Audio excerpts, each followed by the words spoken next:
This protocol describes a simple behavioral assay that allows for studying aversive associative learning and memory consolidation in flies, including effects of gene-environment interactions.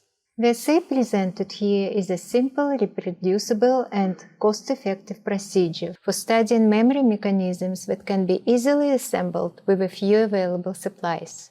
This assay could provide insight into basic mechanisms underlying learning and memory impairments resulting from various genetic, pharmacological, and dietary manipulations.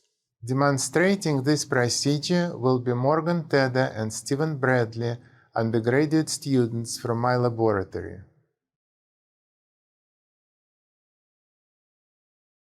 To begin, drill a 4 mm hole perpendicularly, about 4 mm from the bottom within a 14 ml polypropylene culture tube.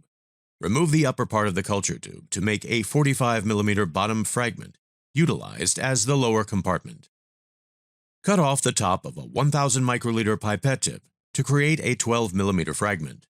Insert the fragment into the 4 mm hole of the culture tube as a loading dock to transfer the flies. Cut a 15 mm piece of transparent vinyl tubing and insert the lower and upper compartment from opposite ends into the tubing. Attach the assembly vertically using a 2-prong adjustable clamp. Locate the upper compartment vertically attached with shock tubes. Connect the shock tubes with an electrical stimulator to generate electric shocks. Using an ice-cold block, immobilize 3 to 4 day-old flies and transfer them into separate vials with food 24